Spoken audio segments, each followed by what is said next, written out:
I'm John Buchanan, and in this video we're going to look at note repeat. Now this is a feature that's been in Logic for a little while, and it could be that you've already seen it and you know how it works. So what we're going to do is we're going to use it in two different contexts in this video. Firstly, we're going to kind of use it for one of its most straightforward but nevertheless really creative ways of enhancing beat production. And then we're going to get a little bit more creative still to begin to see what we can do when we apply it in a different musical context. So I've programmed a kick and snare pattern on this first track for Ultrabeat.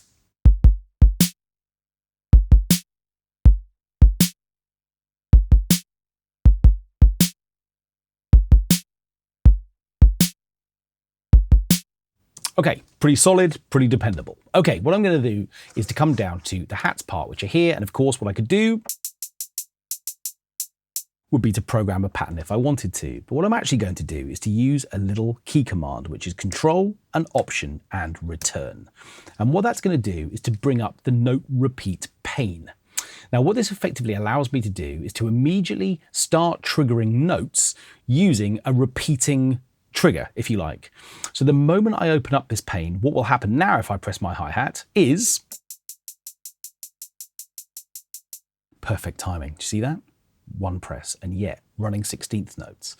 Okay, now the reason I'm getting running 16th notes is because what's happening is we're getting the 16th note selected as the rate, and what's happening is, as we can hear, we've got a repeating series of notes, and they're all currently repeating at a velocity of 37 because that's active here as well. If I want them all to be a little bit louder, what I can do is I can push this up and turn this up to wherever I want it to go, and they'll all get a bit louder.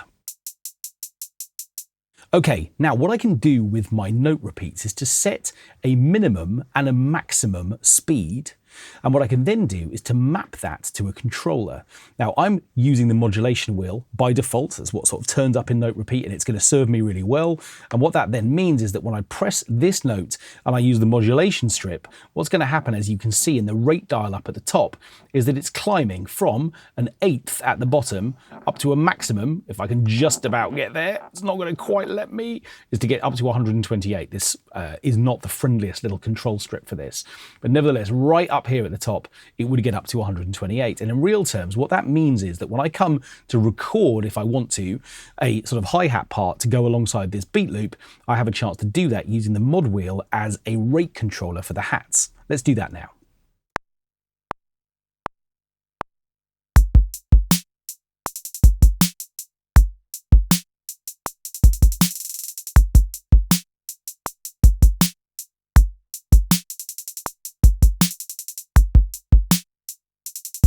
Now, the way that that works is that this isn't a sort of MIDI effect which is effectively somehow processing this in real time. It's literally recorded those events as MIDI. If I open up this sequence right now, I can see that the pattern that I've recorded is playing back here, which means if I wanted to, I could get rid of note repeat altogether, and I've now programmed my hi-hats to go with my kick drum and my snare.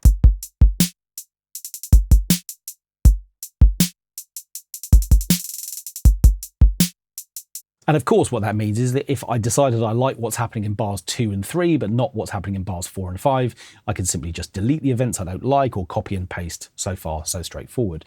So note repeat is incredibly useful if you want to program beats like this, kind of trap style beats, if you like, I guess, with kind of varying note repeats as far as the actual sort of strength or speed of those notes is playing. However, as always on this channel, I've also spent some time thinking, okay, well, how could we use note repeat in a kind of different, maybe slightly more creative way than just programming beats? So what I'm going to do is I'm going to mute both of these parts, and I'm going to come down to this little ghost piano part, which is a preset available through the library, which sounds like this. It will come up the octave.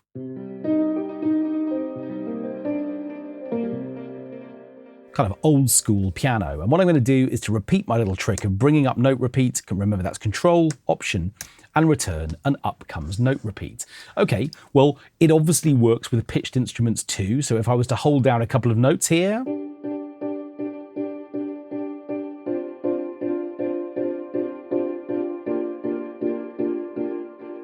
I'm going to hear that repeating sequence. And of course, it's still true that the mod wheel is going to control rate.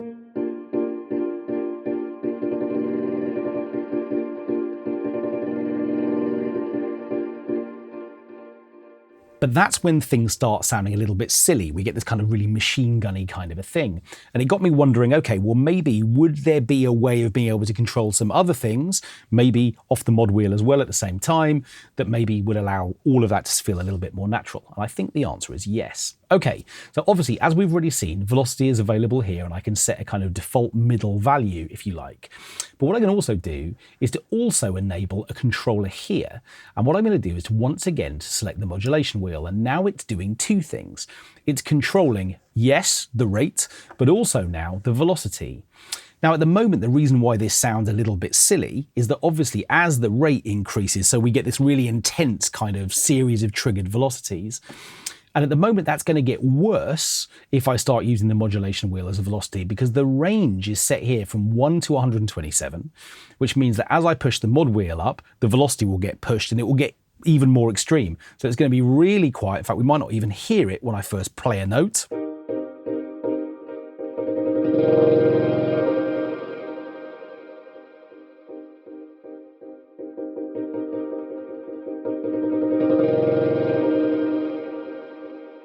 And that sounds really nasty. But what if we turned it upside down? So what I'm going to do is I'm going to set the maximum range. I wonder if I can just double click here. I can. Great. I'm going to select a maximum value of 30. And I'm going to select a minimum value of, let's say, 90, which means that hopefully now, as these notes repeat, rather than getting louder in velocity, they get quieter.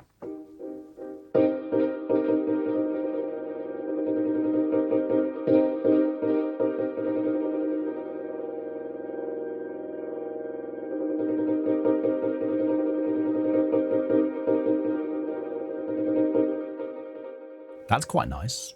And what I'm also going to do is to use a gate control, also, surprise, surprise, using the modulation wheel. And I'm going to repeat my trick. If I make the gate time, remember that's the length of each of these notes. If I make the maximum value, let's say, I don't know, let's say 20%. Oh, maybe I can't do that without having adjusted the first one. Oh, I can. Okay, great. Something went wrong there, who knows what. What I'm going to do is to make the minimum 75%, so effectively at the lowest value here. That basically means that the length of these notes is going to be 75% of what we were hearing.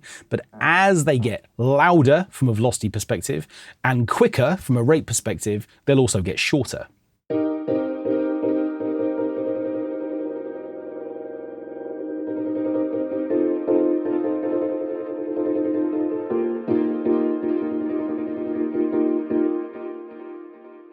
Now, it sort of strikes me that if we were to add one more little effect here into this chain of plugins which is playing, like maybe, for example, a modulation effect, I'm obsessed with the modulation wheel, a modulation effect like Tremolo, which is going to provide some panning from one side to the other, what we could do would be to create some quite interesting textures.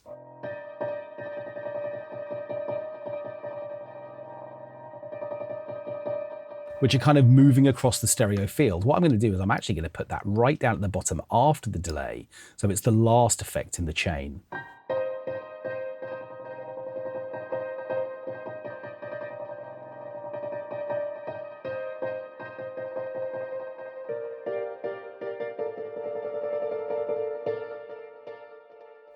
Feels wrong not to try it with the beats.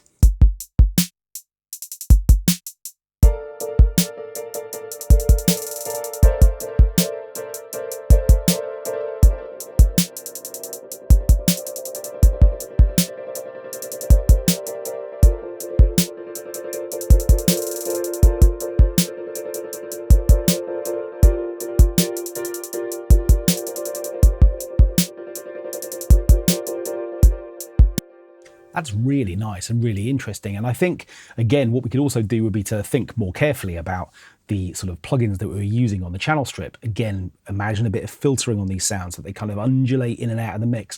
We've got something which is moving from side to side. So note repeat, which was very much, I think, designed to be a really nice trigger for sort of beat loop creation, can actually be used in a really musical context like this as well. And it's really interesting to assign the same controller to control all three of these sort of channels of options and to invert the behavior of them so that as things get more intense from a rate perspective, they kind of back down from a velocity and length perspective as well. Go and have a play.